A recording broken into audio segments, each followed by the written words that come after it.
Yes, तो बच्चों आज डिस्कस करने वाले हम लोग नेक्स्ट ऑक्साइड्स ऑफ सल्फर पे हम लोग बात करेंगे। तो सबसे पहले बच्चों आएगा यहाँ पे सल्फर डाइऑक्साइड। ठीक है, सल्फर डाइऑक्साइड। तो सल्फर डाइऑक्साइड के अंदर इसकी जो भी प्रॉपर्टीज हैं, ठीक है, इसका जो रिएक्शंस है उस पर हम डिस्कशन करेंगे। तो सबसे पहला पॉइंट है बच्चों आपका प्रिपरेशन। ठीक है, सल्फर डाइऑक्साइड को हम लोग किस तरीके से प्रिपेयर कर सकते हैं। देखो बेटा, डायरेक्ट कम्बिशन है। ठीक है, डायरेक्ट आप कम्बिशन कर लो सल्फर। सल्फर का अगर आप डायरेक्ट कम्बिशन करते हो in the presence of air या ऑक्सीजन, ठीक है, इन दी प्रेजेंस ऑफ एयर या बच्चों ऑक्सीजन, तो डायरेक्ट आपको आंसर मिल जाएगा यहाँ से SO2। ठीक है, सल्फर यहाँ पे आपका 0 ऑक्सीडेशन नंबर है, यहाँ बच्चों आपका +4 ऑक्सीडेशन नंबर होगा, तो इट विल ऑक्सीडाइज इजिली। ठीक है, तो डायरेक्ट कम्बेशन से भी हम लोग यहाँ पे SO2 जो गैस है हमारी उसको हम लोग फॉर्म कर सकते हैं। सेकंड बच्चों क्या है, सेकंड आपका मेथड ये है कि अगर आप सल्फर को यूज करते हो in the presence of concentrated H2SO4, तो इस केस में भी बच्चों यहाँ से क्या होगा कि कॉन्सेंट्रेटेड H2SO4 है, तो ये तो बच्चों यहाँ से रिलीज कर देगा आपका क्या SO2 गैस। बिकॉज इसके बारे में पूरी स्टेप आपको पता है क्या क्या, कि कॉन्सेंट्रेटेड H2SO4 से बच्चों मिलता है वाटर मॉलिक्यूल्स, प्लस आपको मिलता है नेसेंट ऑक्सीजन, प्लस मिलता है आपको SO2 गैस, राइट। तो यहाँ से जो नेसेंट ऑक्सीजन है that will oxidise the sulphur, तो सल्फर के साथ बच्चों यही नेसेंट ऑक्सीजन यहाँ पे आएगा, वो सल्फर को यहाँ से ऑक्सीडाइज करेगा, इसका यहाँ पे 0 ऑक्सीडेशन नंबर है, तो ये कन्वर्ट होके बच्चों यहाँ पे पहुंचेगा +4 के अंदर। बाकी आपको यहाँ से मिल जाएगा वाटर मॉलिक्यूल्स, और बेटा क्या मिलेगा यहाँ से, और आपको यहाँ से SO2 हो गया, वाटर मॉलिक्यूल्स हो गया। बाकी इसको बैलेंस करेंगे तो बैलेंसिंग करने पे यहाँ पे कितना मोल से लेना पड़ेगा यहाँ से SO2। तो यहाँ पे मैं ऐसा करता हूँ, सल्फर को मैं यहाँ पे मैं 2 कर लेता हूँ, H2SO4 को, तो ये 4 मतलब यहाँ से मैं करूंगा वाटर मॉलिक्यूल्स के साथ 2 का मल्टीप्लाई, सल्फर यहाँ से 2 का मल्टीप्लाई कर लेते हैं, तो यहाँ से बच्चों सल्फर कितना हो गया है 2 एटम्स। ओके, और यहाँ पे हाइड्रोजन के बारे में बात करेंगे तो 4 हाइड्रोजन, 4 आपको यहाँ भी मिल रहे हैं। ठीक है, और सल्फर 1 इधर है और 1 इधर है, तो 2 हो जाएगा, बिल्कुल सही है। तो 2 मोल्स ऑफ SO2 और बाकी आपको यहाँ से वाटर मॉलिक्यूल्स देखने को मिलेगा। ठीक है, नेक्स्ट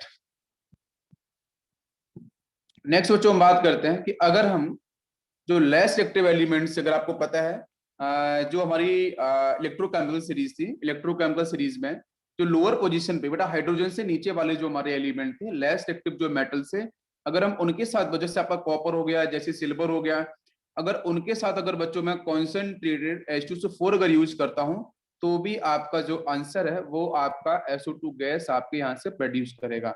तो चाहे आपका यहाँ पे सिल्वर हो, चाहे आपका यहाँ पे कॉपर हो, less active metals easily action करेंगे इसके साथ।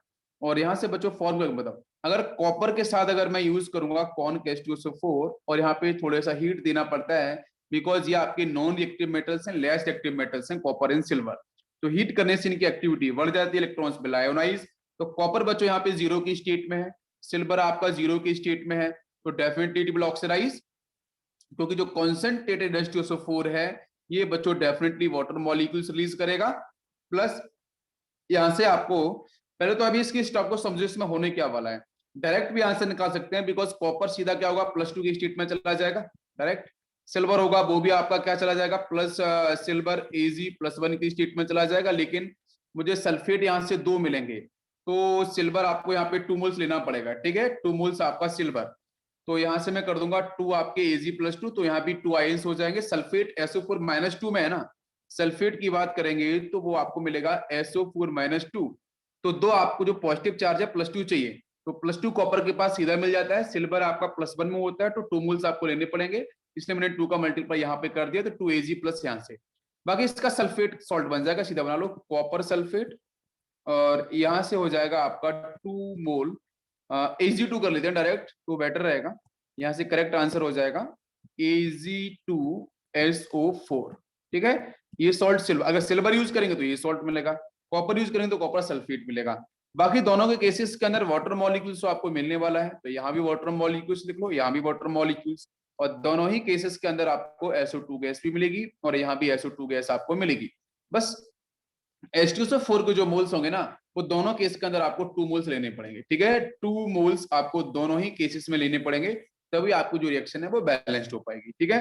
तो समझ में आ गया होगा कि सिल्वर और कॉपर के साथ अगर हम यूज करते हैं तो भी बच्चों यहाँ से हम लोग क्या है SO2 गैस हम लोग प्रोड्यूस कर सकते हैं, फॉर्म कर सकते हैं। ओके, इसके बाद कुछ और भी रिएक्शंस हैं, उनको भी देखते हैं।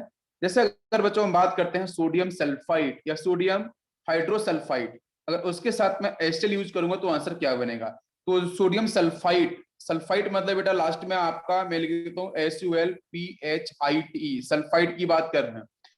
या फिर हम बात करें यहाँ पे हाइड्रो, सोडियम हाइड्रोसल्फाइड SULPHITE, ठीक है। सोडियम सल्फाइड या हाइड्रोसल्फाइड, अगर सल्फाइड के साथ अगर मैं यूज करता हूं HCl, this is a concentrated HCl, यहाँ से अब रिएक्शन के यहाँ से आंसर क्या बनेगा? तो सोडियम का सल्फाइड बच्चों क्या होता है? सोडियम के देखो अगर इसके साथ भी अगर मैं HCl यूज करूंगा, नो डाउट यहाँ से भी आपको SO2 गैस मिलेगा, यहाँ से भी SO2 गैस मिलेगा और यहाँ से भी SO2 गैस मिलेगा। बस रिएक्शन क्या होने वाली है? तो सोडियम सल्फाइड होता है बच्चों Na2SO3, अगर इसके साथ में HCl यूज करूंगा तो बताओ आंसर क्या मिलने वाला है? इसे आयनाइज करो, एक्वस मीडियम है तो आयन एक्सचेंज रिएक्शन होगी, 2 सोडियम प्लस एंड आपको मिलेगा SO3-2 बच्चों, यहां से मिलेगा H प्लस आयन और Cl माइनस आयन। तो देखो सामने यहाँ पे सोडियम पे चार्ज कितना है? +2 चार्ज है, तो होल नेगेटिव चार्ज -2 चाहिए आपको HCl के साथ, तो यहाँ पे 2 का मल्टीप्लाई कर दो, तो 2Cl minus 2H plus ion. तो सोडियम प्लस बच्चों डायरेक्ट कंबाइन होगा आपके Cl से, 2Cl माइनस, चार्ज आपको देख रहा है बैलेंस्ड है, तो यहाँ से सीधा आंसर मिल जाएगा एक तो आपको NaCl, ठीक है। और उसके बाद क्या NaCl की बात करेंगे, 2 सोडियम है तो 2 मोल्स NaCl हो जाएगा, और प्लस आपको यहाँ से मिल जाएगा क्या मिलना चाहिए? 2H प्लस SO3-2 मतलब H2SO3, परफेक्ट, H2SO3 मिलेगा। और H2SO3 जो है बेटा वो रूम टेम्परेचर पे अनस्टेबल होता है, it will further dissociate, then answer will be SO2 and water molecule. सभी को पता है H2SO3 यहीं से बेटा डिसोशिएट होगा और वो SO2 और वाटर मॉलिक्यूल्स में कन्वर्ट होगा। अच्छा, इसके साथ में एक रिएक्शन और ले रहा हूं यहाँ पे, सोडियम हाइड्रोसल्फाइड की। तो what is sodium hydrosulphide? NaHSO3, sodium hydrosulphide, last में IT आएगा। अगर इसके साथ अगर बच्चों हम HCl यूज करते हैं तो ये भी आपकी वही आयन एक्सचेंज रिएक्शन है। यहां से क्या मिलेगा? यहां से मिलेगा सोडियम प्लस और मिलेगा HSO3-1, तो यहाँ HCl आपको 1 मोल से लेना पड़ेगा, बिकॉज चार्ज हमारा ऑलरेडी बैलेंस है, बिकॉज सोडियम पे सामने +1 चार्ज है, यहाँ पे टोटल चार्ज बात करोगे तो +1 दिख रहा है, और यहाँ पे अगर इधर +1 है तो सामने क्या चाहिए बेटा? -1, तो वो दिख रहा है, तो यहाँ से -1 ये इसके साथ आपका कंबाइन होगा, ये सेक्शन इसके साथ कंबाइन होगा, तो यहाँ से आपको आंसर मिल जाएगा, एक तो NaCl मिलेगा, आंसर करते चलो बच्चों, और सेकेंड आंसर आपको वही मिलेगा H प्लस H उधर से, तो ये हो जाएगा H2SO3, it will further dissociate at room temperature, decompose होगा, तो यहां से बच्चों बन जाएगा SO2 plus water molecules, correct है? यहां तक सभी को समझ में आ गया? यस, सभी बच्चों क्लियर हो रहा है? Okay, perfect. एक बच्चों में टेक्नोलॉजी यहाँ पे बात करने वाला हूं जिसका हम लोग इंडस्ट्री के अंदर यूज करते हैं। अगर इंडस्ट्रियल SO2 बनाना है तो उसके लिए बच्चों हम लोग क्या करते हैं? सल्फाइड ओर लेके आते हैं। मैंने पहले भी बताया था कि हमारी जो सल्फाइड सोर्स होती है वो बहुत इंपॉर्टेंट है, उनसे हम लार्ज अमाउंट के अंदर इंडस्ट्री में हम SO2 गैस बना सकते हैं। तो अगर इंडस्ट्रियल SO2 बनाना है तो उस केस में आपको सल्फाइड लाना पड़ेगा। तो सल्फाइड बच्चों पॉपुलर तो जिंक का सल्फाइड है, इसका डायरेक्ट डायरेक्ट आप ऑक्सीडेशन करा दो, कोई इश्यू नहीं, डायरेक्ट ऑक्सीडेशन कराओ। जैसे बच्चों आयरन का FeS2 है ना, अगर इसका डायरेक्ट आप ऑक्सीडेशन कराओ, तो ये जो मैं बोल रहा हूं कि सल्फाइड को अगर कहीं क्वेश्चन आता है कि 4 ऑप्शन में से कौन सा ऑप्शन ऐसा है या कौन सा कंपाउंड ऐसा है जो आपके इंडस्ट्रियल SO2 गैस को रिप्रेजेंट करेगा या फॉर्म करेगा, तो जो भी सल्फाइड और दे रखी हो आपको उसको आंसर टिक कर देना बस। तो यहां से आंसर क्या मिलेगा बताओ बच्चों? फर्स्ट जिंक ऑक्साइड मिलेगा और प्लस यहां से मिलेगा आपको SO2 गैस, इसको बैलेंस करेंगे। नेक्स्ट बच्चों यहां से आंसर क्या मिलेगा? ये मिल जाएगा Fe2O3 और प्लस यहां से मिलेगा SO2 गैस, तो डायरेक्ट आपको यहां से आंसर मिल जाएगा। तो ये आपका इंडस्ट्रियल मेथड है, सभी को समझ में आ गया यहां तक? अब आते हैं इसकी प्रॉपर्टीज की तरफ। तो प्रिपरेशन इजी थे, रिएक्शंस के कॉन्सेप्ट सभी क्लियर हो गए हैं। अब बात करने वाले हैं बच्चों हम लोग प्रॉपर्टीज की तरफ। तो प्रॉपर्टीज में सबसे पहला पॉइंट आता है फिजिकल प्रॉपर्टीज, ठीक है। तो फिजिकल प्रॉपर्टीज में SO2 के बारे में बात करेंगे। तो SO2 जो बेटा है वो किस तरह गैस है, उसका कलर क्या है। तो SO2 मैंने सारी के सारी जो गैसेस है उसके बारे में पहले बताया था, ऑक्साइड कल बताया था लास्ट में कि किसका कौन सा कलर है और कौन सी कलरलेस है। तो SO2 जो होती है बच्चों वो होती है कलरलेस, ठीक है, it is a colourless gas. और इसकी स्मेल बच्चों होती है पंजेंट स्मेल, ठीक है, पंजेंट स्मेल, जिसको अपन सफोकेटिंग बोल सकते हैं, ठीक है, सफोकेटिंग स्मेल ये प्रोड्यूस करती है। नेक्स्ट बच्चों बात करते हैं सॉल्बिलिटी के लिए। तो फिजिकल प्रॉपर्टी में तो सॉल्बिलिटी वाला पॉइंट बच्चों ये है कि अगर इसको वाटर मॉलिक्यूल्स में डालते हैं तो डेफिनेटली अपनी सॉल्बिलिटी को रिप्रेजेंट करता है, ठीक है। ये वाटर मॉलिक्यूल के साथ हाईली सॉल्युबल है because of polar nature, correct. इसके बाद बात करते हैं कि यहाँ बच्चों इसकी केमिकल प्रॉपर्टीज में फिजिकल प्रॉपर्टीज बस यही है, आपकी कलरलेस गैस है और आपके यहाँ पे सफोकेटिंग, आपके यहाँ पे सफोकेटिंग कंडीशन क्रिएट कर सकता है, सफोकेटिंग ऑडियोर है, पंजेंट है। दूसरा बच्चों यहाँ वाटर मॉलिक्यूल के साथ इसकी सॉल्युबिलिटी कैसी है, काफी ज्यादा है because it is also polar nature, तो वाटर मॉलिक्यूल्स भी पोलर है, तो इजिली बच्चों यहाँ पे सॉल्युबिलिटी को डिफाइन करेगा। नेक्स्ट हम बात करने वाले हैं इसकी केमिकल प्रॉपर्टीज, मतलब इसकी रिएक्शंस की तरफ। तो इसमें जो कुछ केमिकल रिएक्शंस उसको देखते हैं। तो पहला क्वेश्चन हमारा ये है कि SO2 गैस बच्चों क्या बर्निंग को सपोर्ट करती है या खुद बर्न करती है। तो मैं आपको बताना चाहूंगा SO2 गैस ना तो बच्चों बर्निंग को सपोर्ट करती है, मैं लिखता हूं, ना तो ये आपकी बर्निंग को सपोर्ट करेगी और ना बच्चों ये खुद बर्न होती है, ये बात समझ लो। तो ये जो SO2 गैस है, SO2 is neither burn not it helps in burning, ना तो बर्निंग में हेल्प करती है और ना ही बच्चों खुद बर्न होती है, क्लियर। अगर मैं इसको लेके आता हूं मैग्नीशियम के सामने, ध्यान दो, अगर मैग्नीशियम के सामने बच्चों मैं SO2 गैस को लेके आता हूं तो फिर हमारा यहां से आंसर क्या बनेगा। तो यस, अगर मैग्नीशियम बच्चों ऑलरेडी हाईली रिएक्टिव मेटल्स है तो डेफिनेटली यहां से मैग्नीशियम बर्निंग स्टार्ट करता है, और जब बर्निंग स्टार्ट करता है तो उस केस में बच्चों यहां से Mg बनाएगा, MgO, और SO2 को बच्चों कन्वर्ट करेगा मैग्नीशियम सल्फाइड। तो यहां से मैग्नीशियम सल्फाइड फॉर्मेशन होगा और बाकी बच्चों बनेगा आपका MgO। नेक्स्ट अगर बात मतलब हाईली रिएक्टिव मेटल्स, अगर हाईली रिएक्टिव मेटल्स आएंगे, एस ब्लॉक वाले मेटल्स आएंगे, एल्कली मेटल्स आएंगे, अर्थ मेटल्स आएंगे, तो उनके साथ बच्चों ये बनाते हैं अपने सल्फाइड, प्लस बेटा वही मेटल का क्या बनेगा, ऑक्साइड बनेगा। तो पोटेशियम से बच्चों क्या बनेगा, K2O बन जाएगा। लेकिन डायरेक्ट आंसर की बात करें तो आप यहां से पोटेशियम सल्फाइड बना सकते हो, प्लस बच्चों यहां से आप K2O बना सकते हो, ये भी अमाउंट में आपको मिल जाता है। लेकिन यहाँ पे क्वेश्चन एडवांस में पूछा गया था कि अगर मैं SO2 को एक्सेस में लेके जाऊं, अगर इसमें SO2 को एक्सेस में लेके जाऊं तो फिर आंसर वहां बदलता है, क्योंकि because it is aqueous medium. तो एक्वस मीडियम के साथ बच्चों देखो दो चीजें, एक्वस मीडियम के साथ आएगा तो बिकॉज होता क्या है कि मैग्नीशियम के साथ अगर SO2 एक्वस में आएगा तो मैग्नीशियम एक्वस से रिएक्शन नहीं करेगा, मैग्नीशियम क्या करेगा, वो नेचर में प्रेजेंट ऑक्सीजन है उसके साथ कंबाइन करेगा।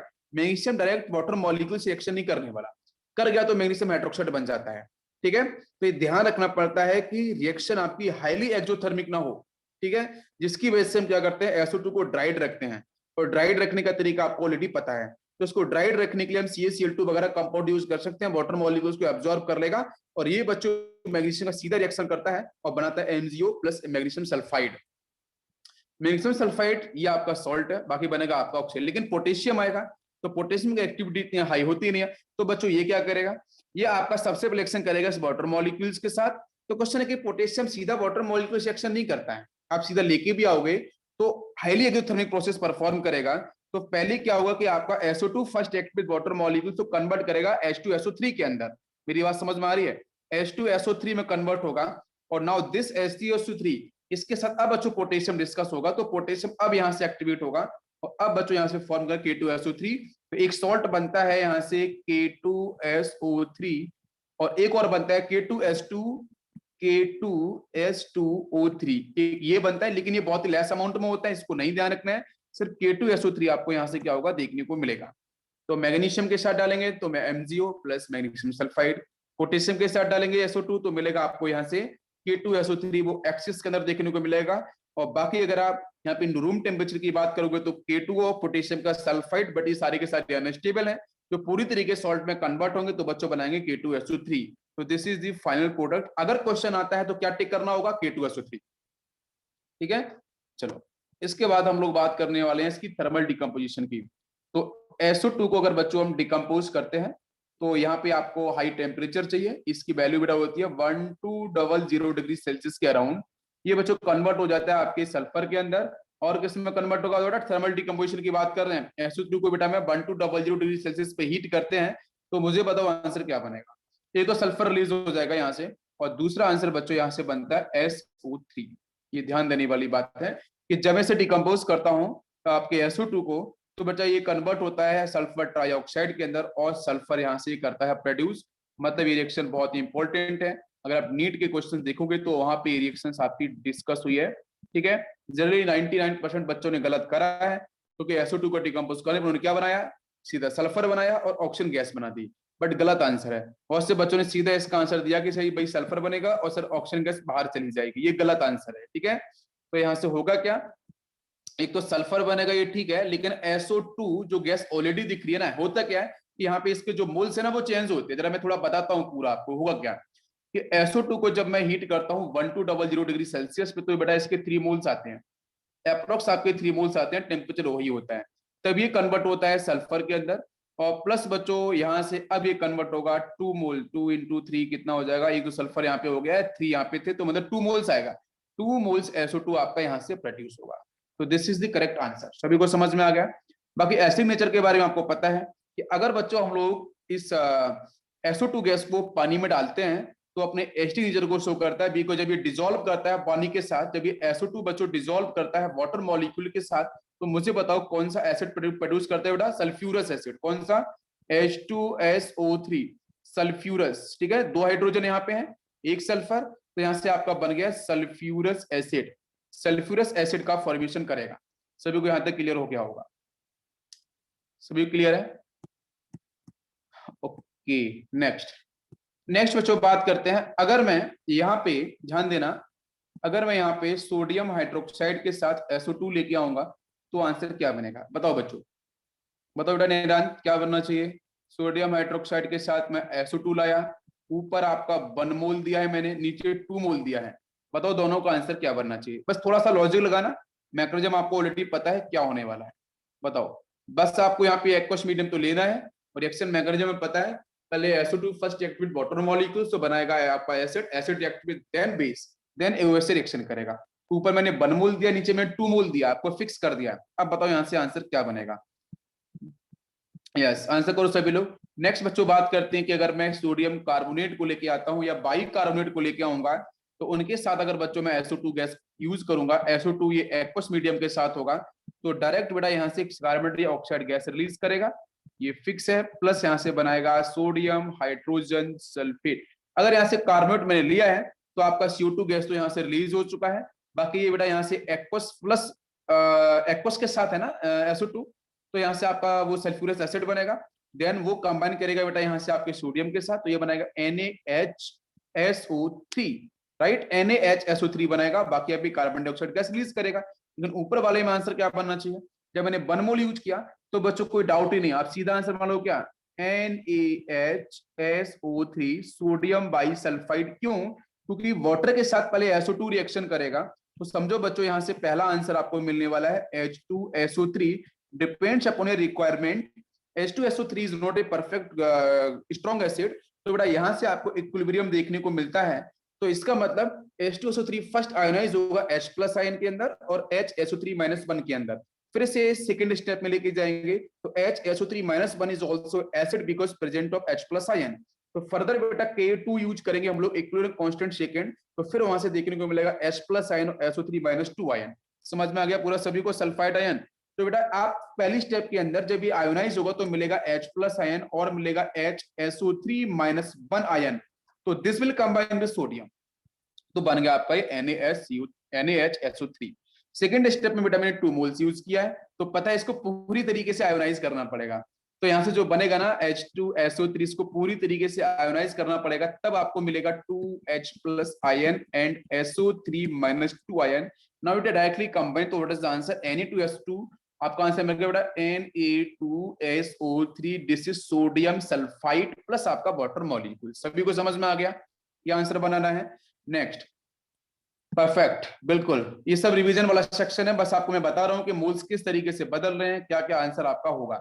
लेकिन जो लास्ट रिएक्शन मैंने कराई है Na2CO3 के साथ, SO2 मैंने यूज किया एक्वस के साथ, बना है कार्बन डाइऑक्साइड प्लस बना NaCO3। क्वेश्चन अभी हमारा ये है कि यहाँ से बच्चों कार्बन डाइऑक्साइड गैस आपकी प्रोड्यूस हो रही है, ठीक है। तो कार्बन डाइऑक्साइड का बेटा काम क्या होता है, ये टर्न करती है लाइम वाटर को मिल्की, समझ में आ रहा है, लाइम वाटर को, ये यहाँ जो रिएक्शन है ना SO2 की बात कर रहा हूं मैं, जैसे आपको पता है SO2 की प्रॉपर्टी मैच हम करा सकते हैं ना कार्बन डाइऑक्साइड की तरफ, वैसे बिहेव करता है, SO2 के ऊपर भी क्वेश्चन आता है। तो जिस तरीके से कार्बन डाइऑक्साइड गैस बच्चों टर्न करती है लाइफ के लाइम वाटर को मिल्की के अंदर, उसी तरीके से SO2 गैस भी रिस्पॉन्सिबल होती है बच्चों आपके लाइम वाटर को मिल्की में कन्वर्ट करने के लिए, मिल्की नेचर देने के लिए। क्यों नेचर बेटा, मिल्की नेचर क्यों बनेगा बताओ मुझे। अगर SO2 गैस देखो, CO2 को मैं डालूंगा तो वहां से तो आंसर बनता था आपका CaCO3, लेकिन अगर मैं यहाँ पे SO2 को डालूंगा पानी में, तो मुझे SO2 को डालूंगा मैं लाइम के साथ, तो मुझे बताओ आंसर क्या बनेगा। What is lime, lime is actually calcium hydroxide, perfect, lime क्या है, कैल्शियम हाइड्रोक्साइड ना, ठीक है। तो CaOH ट्वाइस के साथ अगर आपने यहाँ पे SO2, बेटा CO2 वाला हम लोग पढ़ चुके हैं बहुत पहले, ठीक है, इसके ऊपर उसके ऊपर क्वेश्चन भी बहुत सारे किए हैं। तो SO2 बिल्कुल CO2 की तरह ही बेटा बिहेव करता है, तो जब रिएक्शन करेगा तो बनाएगा यहाँ से CaSO3, यही बच्चों मिल्कीनेस के लिए रिस्पॉन्सिबल होता है, ठीक है।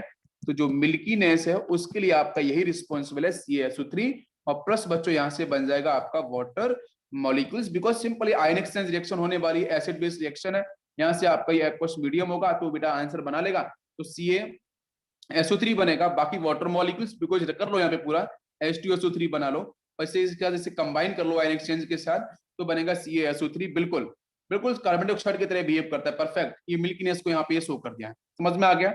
लेकिन अब अगर मैं इसी SO2 को लॉन्ग टाइम के लिए पास कराता हूं, ठीक है, अगर लॉन्ग टाइम के लिए, लॉन्ग टाइम ऑफ इंटरवल के अगर मैं इसे कंटिन्यूस पास कराता रहूं, तो उस केस में मिल्कीनेस बच्चों डिसअपियर हो जाएगी, और जैसे CO2 वाले केस में याद होगा तो क्या बनता था, कैल्शियम का बाइकार्बोनेट, तो यहाँ बनेगा आपके यहाँ पे बनेगा कैल्शियम का बाइसल्फाइड बन जाएगा, नेचर बिल्कुल एक जैसा है।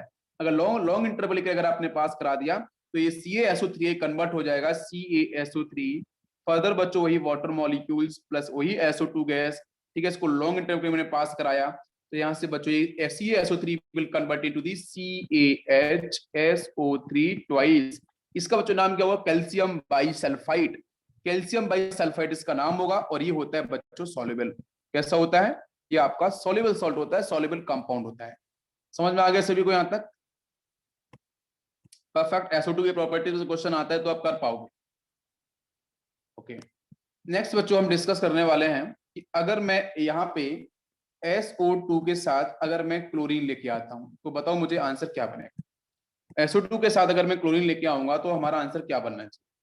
तो देखो बच्चों, सल्फर डाइऑक्साइड के साथ अगर हम क्लोरीन लेके आते हैं तो क्लोरीन बच्चों डायरेक्टली कंबाइन करता है, क्लोरीन पूरी तरीके से डायरेक्टली कंबाइन करता है, और डायरेक्टली कंबाइन करने के साथ यहाँ पे इसका आंसर बनाएगा बच्चों SO2Cl2, जिसको बोलते हैं एडिशनल कंपाउंड। ये एडिशनल कंपाउंड, इसका नाम क्या होगा, कोई बताएगा मुझे इसका नाम। This is called sulphuryl chloride, ये स्टार्टिंग में ही इसके नाम सब बताए थे मैंने, ठीक है, सल्फ्यूराइल क्लोराइड ये आपका फॉर्म हो जाएगा। क्लियर, सभी को समझ में आ रहा है।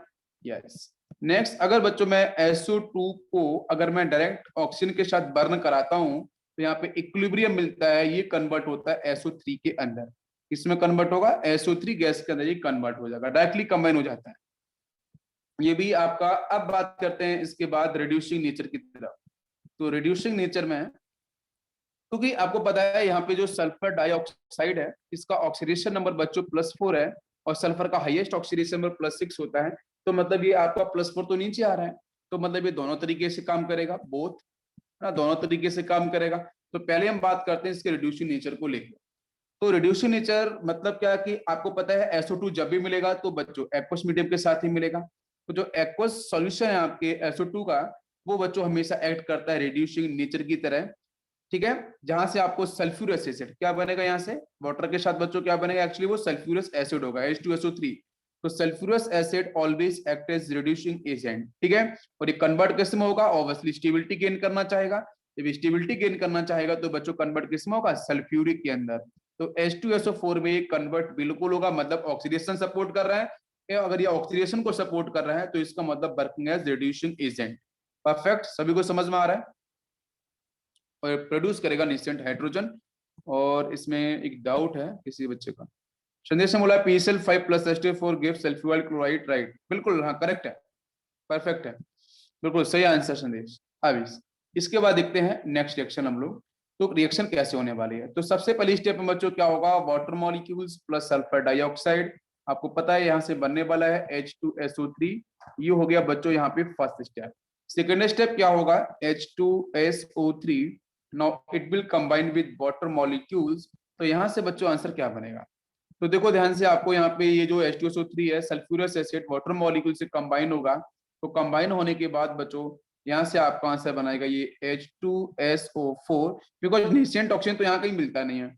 नेसेंट ऑक्सीजन गए महीने का नेसेंट ऑक्सीजन आता तो सीधा H2SO4 बन जाता, तो नेसेंट ऑक्सीजन तो होता नहीं है। तो पहली स्टेप में ये होता है कि वाटर मॉलिक्यूल्स प्लस SO2, तो ये बन जाएगा। फिर H2SO3 बच्चों वाटर मॉलिक्यूल कॉन्टेक्ट में आएगा, तो तब ये कन्वर्ट हो जाएगा H2SO4 के अंदर, और प्लस बच्चों रिलीज करेगा 2 नेसेंट हाइड्रोजन। यहाँ पे नेसेंट ऑक्सीजन नहीं आता है, नेसेंट हाइड्रोजन आपको देखने को मिलेगा। क्या सभी को मेरी बात समझ में आ रही है, क्लियर है बच्चों, सभी को समझ में आ गया? ओके, अब मैं क्वेश्चन आपसे पूछूंगा, जरा मुझे एक क्वेश्चन बताना। अगर बच्चों मैं यहाँ पे हेलोजन यूज करता हूँ, सपोज मैंने Cl2 यूज किया है, Cl2 यूज किया है मैंने SO2 एक्वस के साथ, तो बताओ मुझे आंसर क्या बनेगा, बताओ जरा। Cl2 के साथ मैंने एक्वस SO2 यूज किया है, तो बताओ बच्चों आंसर क्या बनना चाहिए। इजी स्टेप है, बस ध्यान से देखो। यहाँ पे पहली स्टेप में क्या होगा, वही SO2 रिएक्ट करेगा आपके वाटर मॉलिक्यूल्स के साथ, तो यहाँ से क्या बनाएगा बताओ, यहाँ से क्या कन्वर्ट करेगा, H2SO3 में कन्वर्ट होगा। यहाँ पे बोला है खातिर ने H2SO4 बनेगा और HCl बनेगा। बिल्कुल सही है, H2SO4 ही बनेगा, सही आंसर है। क्लोरीन के साथ अगर आपका SO2 आएगा, तो बेटा ये जो आपके हेलोजेंस हैं, इस हेलोजेंस को बच्चों रिड्यूस करता है, हेलोजन को रिड्यूस करता है। रिड्यूस करने का मतलब यहाँ पे 0 ऑक्सीडेशन नंबर है, और इसको रिड्यूस करने का मतलब नेगेटिव में लेके जाएगा। अब नेगेटिव में कैसे लेके जाएगा, बहुत समझने वाली बात है। तो ये क्या करता है पहली स्टेप में कि यहाँ से इसकी 2 मोल्स यहाँ पे यूज होते हैं, जब Cl2 हेलोजन के साथ हम यूज करेंगे, तो पहले स्टेप में आंसर बन जाता है इसका H2SO4, और रिलीज कर देता है 2 नेसेंट हाइड्रोजन, और यही 2 नेसेंट हाइड्रोजन बेटा कंबाइन होंगे आपके उस क्लोरीन के साथ, तो क्लोरीन को बेटा वो कन्वर्ट कर देंगे आपके यहाँ पे HCl के अंदर 2 मोल्स ऑफ HCl, ठीक है। तो यहाँ से आपका जो, अब इसे कैंसिल कर सकते हो, 2 नेसेंट से 2 नेसेंट कैंसिल कर लो, ऊपर से मिलेगा SO2 और प्लस 2 वाटर मॉलिक्यूल्स, यहाँ से मिलेगा ना SO2 मिलेगा, 2 वाटर मॉलिक्यूल्स मिलेगा, क्लोरीन Cl2 मिलेगा, फॉर्मेशन ऑफ H2SO4 प्लस आपका 2 HCl, ये आपका आंसर होगा। तो पहली स्टेप में ये एसिड में कन्वर्ट होगा, फिर नेसेंट हाइड्रोजन लेके आएगा, बिकॉज आपको पता है कि अगर Cl2 का रिडक्शन हो रहा है तो बेटा ये -1 में ही जाएगा, 0 से -1 में जाएगा, और -1 जाने का मतलब यहाँ पे एक्वस भी दे रखा है, तो फिर आपका एक ही चांस है कि आप HCl ही बनाओ। अब HCl बनाने के लिए आपको सोचना पड़ता है कि HCl कैसे बनाया जाए, तो HCl बनाने की ट्रिक बहुत ही ईजी है कि सामने हाइड्रोजन हो, इधर क्लोरीन हो। तो हाइड्रोजन कहाँ से मिल सकता है, ऊपर वाली स्टेप से, जो स्टेप मैंने यहाँ भी डिस्कस करी थी, ठीक है। तो वहां से आप ले सकते हो हाइड्रोजन और कंबाइन करो, सीधा आपको आंसर मिल जाए। सभी को यहाँ पे क्लियर हो गया है, बताओ, यहाँ तक सभी बच्चों क्लियर हो गया है? ओके, एक दो क्वेश्चन और लेते हैं, ठीक है, जरा उनका आंसर मुझे कर देना, फिर मैं चलूंगा नेक्स्ट स्टेप की तरफ। नेक्स्ट क्वेश्चन मैं यहाँ पे ले रहा हूँ कि अगर बच्चों मान के चलो मैंने यूज किया है KMnO4, एसिडिफाइड है, इट इज एसिडिफाइड KMnO4, ठीक है, acidified KMnO4 in the presence of SO2, बताओ मुझे आंसर क्या बनना चाहिए, थिंक करो और आंसर बताओ। अच्छा क्वेश्चन है। नेक्स्ट, हाँ इसको सॉल्व करो पहले, फिर मैं K2Cl2 7 दे सकता हूँ, acidified K2Cl2O7 in the presence of SO2, बताओ मुझे, दोनों के आंसर बताओ अभी क्या होने चाहिए। नेक्स्ट मैं आपको यहाँ पे देता हूँ, हाँ यस बिल्कुल, नेक्स्ट मैं देता हूँ बेटा आपके फेरिक सल्फेट Fe2SO4 थ्राइस, ठीक, इसके साथ अगर मैंने SO2 यूज किया है तो बताओ क्या आंसर बनेगा। बताओ सभी लोग बताओ आंसर क्या क्या बनने चाहिए यहाँ पे। अगर मैं यहाँ पे आयोडेट सॉल्यूशन देता हूँ, पोटेशियम आयोडेट KiO3, इसके साथ अगर मैंने SO2 यूज किया तो आंसर क्या बनेगा। ये सब बेटा एक्वस सॉल्यूशन है, ठीक है, SO2 एक्वस, एक्वस यहाँ भी एक्वस, ठीक, तो हमारा आंसर यहाँ पे क्या बनेगा। Next question, this is potassium iodate, ठीक है, KiO3 IO3 माइनस, ठीक है, यस बताओ, चलो इतने मैंने क्वेश्चन दिए, बताओ सभी का आंसर बताओ।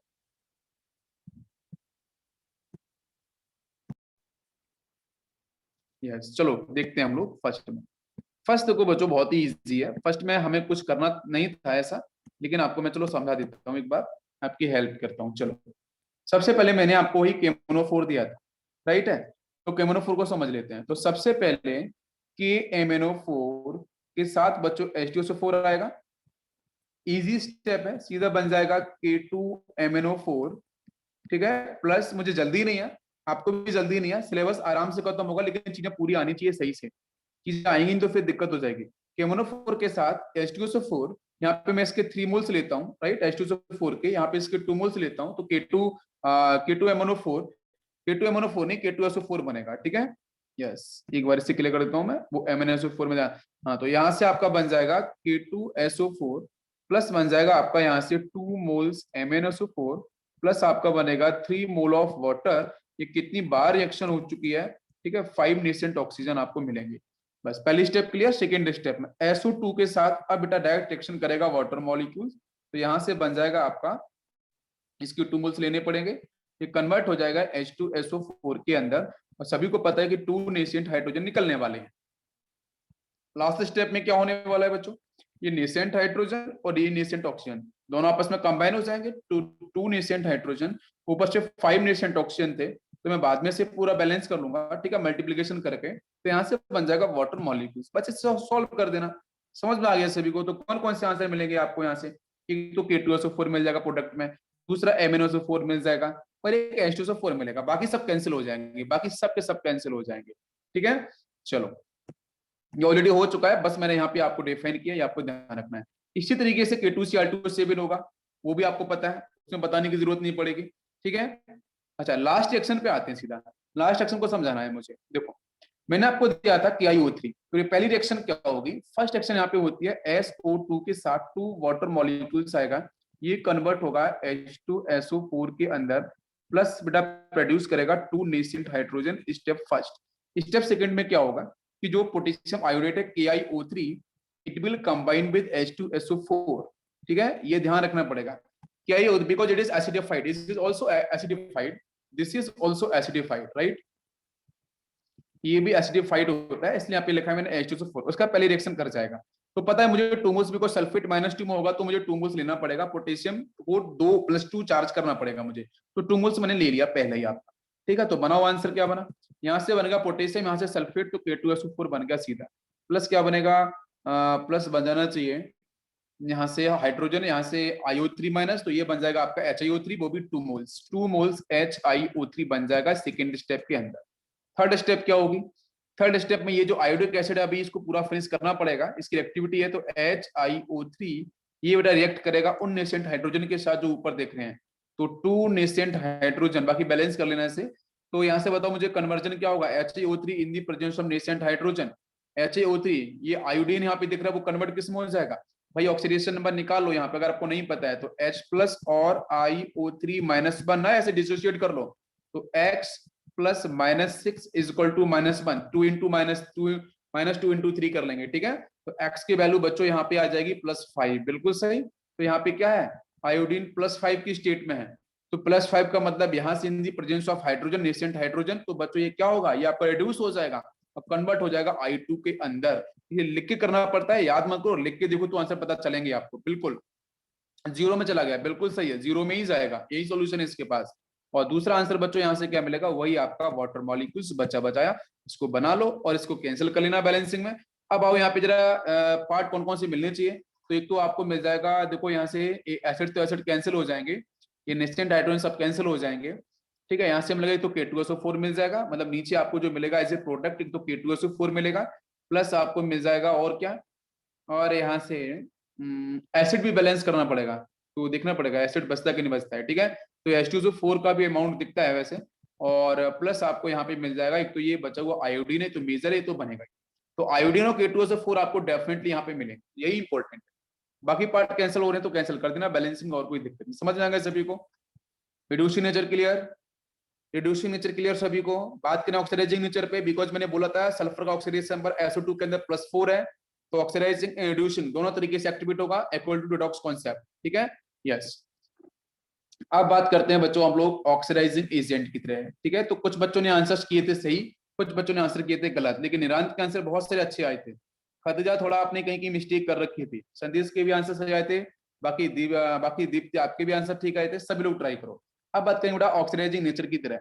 तो ऑक्सीडाइजिंग एजेंट की जब हम बात करेंगे तो इसका मतलब क्या है कि भाई अच्छा खासा रिड्यूसिंग एजेंट। तो जरा देखते हैं तो क्या होगा। पहला पॉइंट में रिएक्शन ले रहा हूं, मैंने बच्चों लिया है H2S। इसके साथ अगर मैं SO2 यूज करूंगा तो बताओ आंसर क्या बनेगा। सीधा आंसर बताओ क्या बनना चाहिए। सीधा आंसर बनेगा यहाँ से H2S, सल्फर ऑक्सीडेशन नंबर यहाँ पे क्या -2। ये भी -2 है तो ये कन्वर्ट किस में हो जाएगा, सल्फर 0 में हो गया ऑक्सीडाइज। लेकिन ये क्या रिड्यूस होगा, रिड्यूस होगा तो ऑक्सीडाइज होगा, बताओ मुझे क्या आंसर बनना चाहिए। वाटर मॉलिक्यूल बनेगा। हाँ वो तो ठीक है, वाटर मॉलिक्यूल बनेगा। यहां से sulphur plus water molecule. Question तो हमारा ये था कि यहाँ पे सल्फर का ऑक्सीडेशन नंबर कितना है, बताओ मुझे। यहाँ सल्फर का ऑक्सीडेशन नंबर कितना है, यहाँ पे सल्फर का आपका +4 और वहां पे कितना है 0। तो मतलब यहाँ हो रहा है आपका रिडक्शन, उधर हो रहा है ऑक्सीडेशन। तो कहानी समझ में आनी चाहिए कि यहाँ पे क्या आपका SO2 ऑक्सीडाइजिंग एजेंट की तरह एक्ट किया। बिकॉज सल्फर यहाँ पे SO2 में सल्फर सल्फर +4 है, उधर सल्फर 0 है, रिड्यूस हुआ कि नहीं हुआ। जब रिड्यूस हुआ तो because oxidising agent, perfect, because oxidising agent. इसी तरीके से मैं कुछ और क्वेश्चन लूं, जैसे मैं लिया है मैग्नीशियम, जरा बताओ आंसर। मैग्नीशियम एक्चुअली क्वेश्चन है सारे के सारे, ये ध्यान रखो, मैं क्वेश्चन के तरीके से करा रहा हूँ सारे के सारे, प्रैक्टिस करो। नेक्स्ट मैं पोटेशियम के साथ SO2 लेके आऊंगा, बताओ आंसर क्या बनेगा। मैं यहाँ पे बात करूं आयरन के साथ, आयरन के साथ में लेके आया बच्चों SO2, ठीक है, बताओ आंसर क्या बनेगा, बताओ जल्दी से। मैं लेके आया कार्बन मोनोऑक्साइड, उसके साथ चलो मैं लेके आया हूँ यहाँ पे SO2, तो मुझे बताओ आंसर क्या बनेगा, बताओ जल्दी से। इजी स्टेप है बस, ऑक्सीडेशन रिडक्शन का ध्यान रखना है। इसका क्या होना चाहिए, रिडक्शन, ठीक है, SO2 का रिडक्शन होना चाहिए। तो बताओ पहली स्टेप में क्या बनेगा। फर्स्ट स्टेप में मैग्नीशियम अपने ऑक्साइड को बनाएगा, स्टेबल हो जाएगा, और प्लस क्या बना लेगा, मैग्नीशियम सल्फाइड, हो गया आंसर। सेकंड स्टेप में क्या बनेगा, अभी पढ़ाया था, सेकंड स्टेप में भी पढ़ाया था आपको थोड़ी देर पहले। पोटेशियम आ गया ना SO2, तो कहां पे रुकेगा, अपने सॉल्ट पे जाके K2SO3, बताया था ना मैंने, K2SO3, बिल्कुल सही। इसका तो आयरन के साथ अगर SO2 आएगा तो बताओ मुझे क्या आंसर बनेगा, FeO में कन्वर्ट होगा, प्लस बच्चों ये, और क्या बनेगा, FeO के साथ आयरन सल्फाइड FeS, ठीक है, ये दोनों में कन्वर्ट हो जाएगा। नेक्स्ट CO के साथ अगर SO2 आएगा तो ये convert, because it will work as oxidising agent, तो CO ऑक्सीडाइज होगा, कार्बन डाइऑक्साइड में कन्वर्ट हो जाएगा, ठीक है, और प्लस क्या बनाएगा, दूसरा आंसर बताओ मुझे, सल्फर, बाकी मिलेगा आपको यहाँ से सल्फर। ओके, इसके बाद बच्चों हम बात करेंगे ब्लीचिंग एक्शन की तरफ। नेक्स्ट पॉइंट है आपका ब्लीचिंग एक्शन। ये रिएक्शन जितनी बार मैं आपको दिखाऊंगा, जितनी बार मैं प्रैक्टिस कराऊंगा, उतनी ज्यादा आपकी यहाँ पे चीजें आपकी मजबूत हो जाएंगी, ठीक है। कुछ अब ब्लीचिंग एक्शन का मतलब पता है, बहुत ही इजी, कि अगर SO2 अगर प्रेजेंस होगा बच्चों मॉइस्चर के साथ, जरा आंसर बताना मुझे। अगर सल्फर डाइऑक्साइड प्रेजेंस होगा बच्चों मॉइस्चर मतलब वाटर मॉलिक्यूल्स के साथ, तो हमेशा बच्चों एक्ट करता है ब्लीचिंग एजेंट की तरह, प्लीज ध्यान रखना पड़ेगा। SO2 के साथ अगर वाटर मॉलिक्यूल्स आएगा, वो भी 2 मोल्स, तो ब्लीचिंग एजेंट की तरह कैसे परफॉर्म करेगा। ब्लीचिंग एक्शन का मतलब होता है कलरफुल मैटर को डीकलराइज करना, उसको कलरलेस में कन्वर्ट कर देना। तो बहुत जगह बच्चों रिस्पॉन्सिबल, ओजोन वगैरह में H2 में क्या बेटा रिस्पॉन्सिबल था, नेसेंट ऑक्सीजन था, यहाँ पे नेसेंट हाइड्रोजन रिस्पॉन्सिबल होता है। तो देखते हैं रिएक्शन कैसे होगी। तो SO2 के साथ हम लोगों ने पढ़ा था 2 वाटर मॉलिक्यूल्स अगर आएगा तो ही बच्चों बनेगा यहाँ पे आपका H2SO4, और प्लस बच्चों ये रिलीज करेगा क्या, 2 नेसेंट हाइड्रोजन, सभी को पता है यही काम करने वाला ये मूवी का हीरो है। तो बच्चों फिर यहाँ से क्या होगा कि जो भी आपके कलर्ड ऑब्जेक्ट होंगे, ये जो भी कलर्ड मैटर होगा, उसके साथ यही नेसेंट हाइड्रोजन आपके यहाँ पे एक्टिवेट होंगे, इसको बच्चों कन्वर्ट करेंगे कलरलेस के अंदर। समझ में आ गया, बिल्कुल सही। तो यहां से आपका ये ध्यान रखना पड़ेगा कि ब्लीचिंग एक्शन SO2 कब परफॉर्म करता है, जब बच्चों वो आपके एक्वस मीडियम के साथ होता है, बिकॉज तब वो रिलीज करता है nascent hydrogen, and nascent hydrogen बेटा कन्वर्ट करते हैं कलरफुल ऑब्जेक्ट को कलरलेस के अंदर। समझ में आ गया सभी को। But this bleaching is temporary, ठीक है, ये परमानेंट नहीं होती है, दिस इज टेम्पररी। बहुत बार टेम्पररी ब्लीचिंग के बारे में आ सकता है क्वेश्चन। तो टेम्पररी ब्लीचिंग होती है आपके SO2, जो SO2 करता है तो आपका टेम्पररी ब्लीचिंग होती है, ठीक है। क्योंकि यहाँ पे होता क्या है, जो भी इसने कपड़े को या किसी भी ब्लीच्ड ऑब्जेक्ट को इसने मतलब कलरलेस से कलर ऑब्जेक्ट से उसने कलरलेस में चेंज कर दिया, तो चेंज करने के बाद वही आपका कलरलेस ऑब्जेक्ट जब बच्चों जाएगा एयर की प्रेजेंस में एंड मॉइस्चर की प्रेजेंस में, तो फिर से अपने कलर को गेन कर लेगा, रिगेन कर लेगा, फर्दर ऑक्सीडेशन हो जाएगा इसका, आप समझ लो, फर्दर इसका इजीली ऑक्सीडेशन हो जाएगा और जिसकी वजह से फिर से कलर आ जाएगा। जैसे एक सिंपल सिंपल सा एग्जांपल मैं दे दूं आपको कि अगर किसी बच्चे को ट्राई करना है तो कर सकता है इस तरीके से। Recording in progress.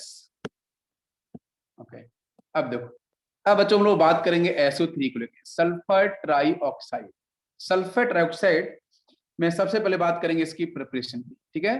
तो इसको हम लोग किस तरीके से प्रिपेयर करते हैं, तो प्रिपेयर करने का बहुत ही सिंपल तरीका है कि आप यहाँ पे लेके आ जाओ P4O10, ठीक है, P4O10 स्ट्रक्चर पता है सब कुछ इसके, और यूज करो बेटा सीधा आप H2SO4, कॉन्सेंट्रेटेड H2SO4 डायरेक्ट आप यहाँ पे यूज करो P4O10 के साथ। तो अब एक क्वेश्चन क्या है यहाँ पे, प्रोसेस किस तरीके से होगा, कोई बता सकता है मुझे, बताओ बेटा यहाँ पे क्या आंसर बनेगा, क्या प्रोसेस हो सकता है। ये एक्सिस में होगा, जब ये एक्सिस में होगा तो H2SO4 से वाटर खींच लेगा, समझो, ये वाटर खींचेगा H2SO4 से और इसको यहां से रिलीज करा देगा SO3, तो फिर आंसर मिल जाएगा SO3 प्लस दूसरा आंसर क्या मिलेगा, ये वाटर जब इससे कनेक्ट होगा तो ये कन्वर्ट हो जाएगा H3PO4 के अंदर। भाई ये जो है ना P4O10, ये पेंटॉक्साइड वाला फॉर्म है, डाइमर फॉर्म लिखा है मैंने, स्टेबल फॉर्म, ये ध्यान रखना पड़ेगा, ठीक है। P2O5 जो डिस्कस किया था उसका P4O10, इसलिए आप यहाँ पे आपका क्या हो जाएगा SO3 प्लस H3PO4, और यही आपकी लेबोरेटरी मेथड है, यही आपका लेबोरेटरी मेथड है। या फिर सॉल्ट के सल्फेट को हीट कर दो तो भी SO3 मिल जाएगा, सॉल्ट के सल्फेट को हीट, हाँ डिहाइड्रेटिंग एजेंट, बिल्कुल सही, P4O10 बिल्कुल सही, आपने सही बोला है, डिहाइड्रेटिंग, यहाँ पे सल्फ्यूरिक एसिड का डिहाइड्रेशन हो जाएगा, वाटर मॉलिक्यूल्स निकाल देगा, और P4O10 वाटर मॉलिक्यूल से अब्सॉर्ब करेगा, बना लेगा H3PO4, बाकी SO3 गैस आपको बिल्कुल आसानी से मिल जाएगी। This is phosphorus pentoxide, dimer form लिखा है मैंने, ठीक है। बाकी अगर आप मेटल के सॉल्ट लेके आते हो, सल्फेट सॉल्ट, तो भी इसे हीट करोगे सीधा आंसर, जैसे मैं लिया Fe2SO4 थ्राइस, एनसीईआरटी का रिएक्शन है ये, सीधा हीट करोगे तो डायरेक्ट आंसर बेटा क्या मिलेगा, Fe2O3 मिल जाएगा, प्लस आपको यहां से SO3 गैस आपको मिल जाएगी, ठीक है, लेकिन सल्फेट को हीट करना पड़ेगा। नेक्स्ट अगर मैं बात करूं यहाँ पे SO2 के साथ अगर मैं ऑक्सीजन लेके आता हूं, SO2 के साथ ऑक्सीजन, ये कॉमर्शियल मेथड है, दिस इज O2। अगर मैं यहाँ पे SO2 के साथ अगर मैं ऑक्सीजन गैस लेके आता हूं, इसका मैं कम्बिशन कराता हूं ऑक्सीजन की प्रेजेंस में, तो उस केस में यहाँ पे आपका एक कॉमर्शियल प्रोसेस है जहां बच्चों लोग यूज करते हैं प्लेटिनम कैटलिस्ट का यूज करते हैं, प्लेटिनम कैटलिस्ट यूज करते हैं, और इस प्लेटिनम कैटलिस्ट की प्रेजेंस में बेटा प्लेटिनम के सरफेस पे, प्लेटिनम के जो एटम्स हैं उसी के सरफेस पे SO2 और O2 का एडिशन होगा, समझ लो ध्यान से, SO2 और O2, इसमें आपका SO2 बिल ऑक्सीडाइज, ये प्लेटिनम का बच्चों एटम्स हैं, ब्लॉक है, इसी प्लेटिनम के ब्लॉक के ऊपर ये सरफेशियल एक्टिविटीज है, इसकी सरफेस केमिस्ट्री, ये बड़ा सरफेस केमिस्ट्री की आपकी कीमो एडजॉर्प्शन रिएक्शन है, कीमो एडजॉर्प्शन रिएक्शन है, ये सरफेस केमिस्ट्री के अंदर आती है। तो SO2 बच्चों इसके सरफेस पे, इसका जो बॉइड देख रहे हो उसके बॉइड में जाके शिफ्ट होगा, ऑक्सीजन में जाके बॉइड में शिफ्ट होगा, रिएक्टिविटी बढ़ जाएगी, बिकॉज सरफेस एरिया बच्चों, सरफेस एरिया बढ़ने से किसी भी केमिकल रिएक्शन की रिएक्टिविटी रेट बढ़ जाती है, रेट बढ़ जाता है, तो ऐसे सीधा बच्चों in the presence of platinum reaction आपकी इक्विलिब्रियम में आएगी, कन्वर्ट होगा 2 मोल ऑफ SO3, ये बनेगा हमारा आंसर, यहाँ पे 2 मोल्स कर लेना। तो प्लेटिनम के सरफेस के ऊपर बेटा पूरी की पूरी आपकी SO2 और O2 की रिएक्शन होगी, रिएक्टिव रेट बढ़ जाएगा और ये इक्विलिब्रियम आपको रिएक्शन दिखाई देगी, यहाँ से SO3 आपको देखने को मिलेगा। सभी को समझ में आ गया, बताओ जरा, क्लियर हो गया, ओके।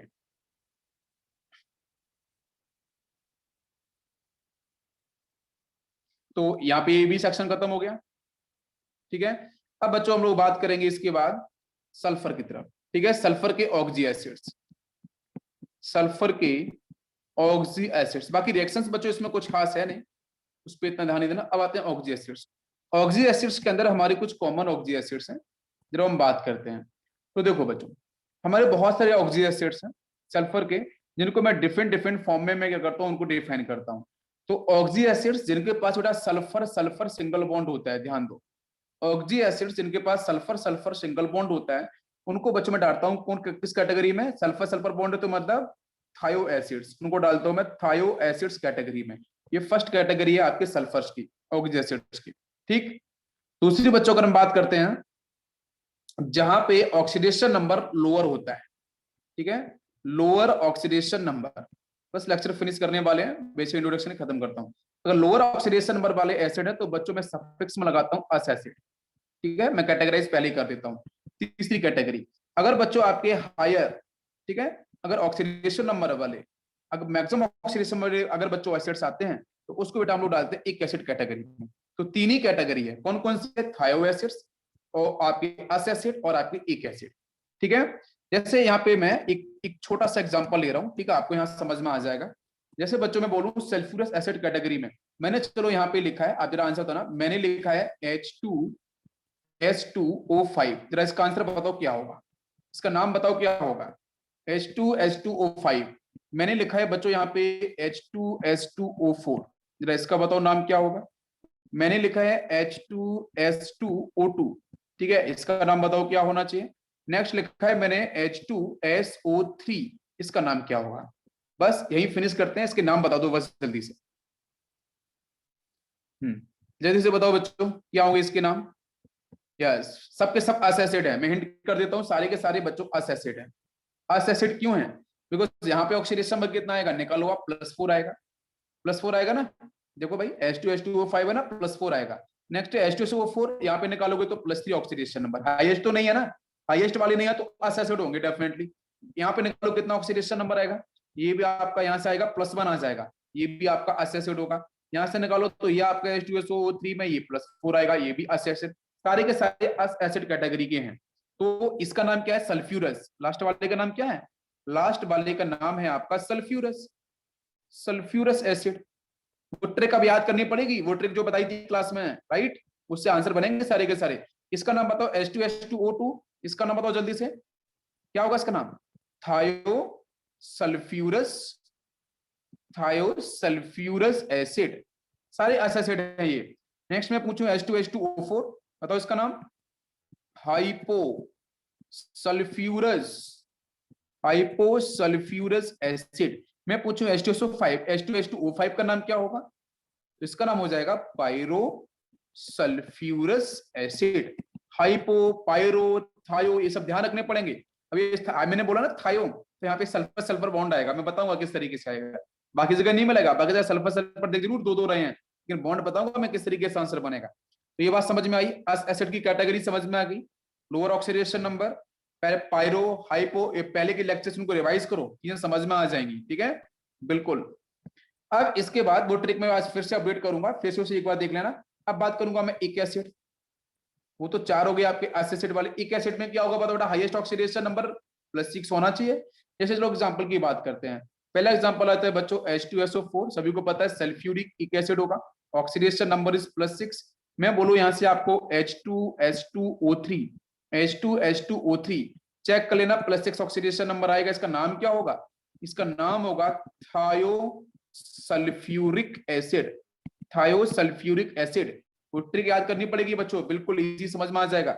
नेक्स्ट है H2S2O7, ये क्या होता है बेटा, इसका भी +6 होगा ऑक्सीडेशन नंबर, नाम क्या होगा इसका, इसका नाम होगा आपका pyro, this is pyro sulphuric acid, ये पायरो सल्फ्यूरिक एसिड है। सभी को समझ में आ रहा है, ये कॉमन ऑक्सो एसिड्स हैं, बिल्कुल। ओलियम बात करेंगे अभी, यस अभी आएगा इसी में ओलियम, ठीक है, हाँ एसिड का H2SO4 का फॉर्मेशन में। नेक्स्ट बच्चों बात करते हैं हम लोग थायोनिक, ठीक है, तो थायोनिक एसिड हमारे क्या होते हैं, थायोनिक एसिड में बेटा जैसे में 2 ही एसिड्स होते हैं, पहला आता है आपका यहाँ पे H2S2O6, H2H2O6, इसका ऑक्सीडेशन नंबर बच्चों आता है +5, इसका नाम होता है बच्चों डाइथायोनिक एसिड। क्या नाम होता है, डाइथायोनिक एसिड, इंपॉर्टेंट है डाइथायोनिक एसिड। मैं अगर बच्चों यहाँ पे बोलूं H2SNO6, जहां पे स्मॉल n जो है ना, यहाँ पे स्मॉल n का नंबर 2 नहीं हो सकता है, 3 से स्टार्ट होगा, 2 तो ऑलरेडी दिख रहा है, 3 4 5 6 7 इस तरीके से, तो इसका नाम बच्चों हो जाता है पॉलीथायोनिक एसिड। क्या होगा, पॉलीथायोनिक एसिड। प्लीज ध्यान रखना, बहुत बार क्वेश्चन सीईटी वगैरह में इसी के ऊपर आते हैं डायरेक्ट क्वेश्चंस। तो बेटा H2SNO6 कहीं मिले, इस तरीके के फॉर्म मिले, इनकी मल्टीपल इस तरीके से 3 4 5 से नंबर्स आपको मिल जाएं, तो आपको इसी कैटेगरी में डालना है, डाइथायोनिक एसिड कैटेगरी, ठीक है। चलो तो आज हम लेक्चर को यहीं फिनिश करते हैं, बाकी बच्चों कल बात करेंगे पेरोक्सी एसिड्स में कारोज एसिड क्या होता है, कोई बताएगा कारोज एसिड? कारोज एसिड बताया था, H2SO5 कारोज एसिड, राइट। इसका नाम होता है पर ऑक्सी मोनोसल्फ्यूरिक एसिड। H2SO5 का नाम होता है बेटा, है ना, +6 ऑक्सीडेशन नंबर, पर ऑक्सी लिंकेज होता है, ठीक है। नेक्स्ट अगर पूछो H2H2O6, इसका मार्शल्स एसिड क्लास में बताया था ना, marshals acid MARSHALL, marshals acid बिल्कुल सही, +6 ऑक्सीडेशन नंबर। H2H2O8, इसका आयोपेक नेम क्या होगा, पर ऑक्सी डाइसल्फ्यूरिक एसिड, इसका आपका आयोपेक नेम होता है। तो कल बात करेंगे हम लोग एसिड्स के ऊपर, उनकी प्रिपरेशन, उनके स्ट्रक्चर्स, उनकी बॉन्ड एंगल्स। चलो कल आपका ये फिनिश हो जाएगा। चलो बच्चों, थैंक यू। यस खातिजा, बिल्कुल, एक सेकेंड।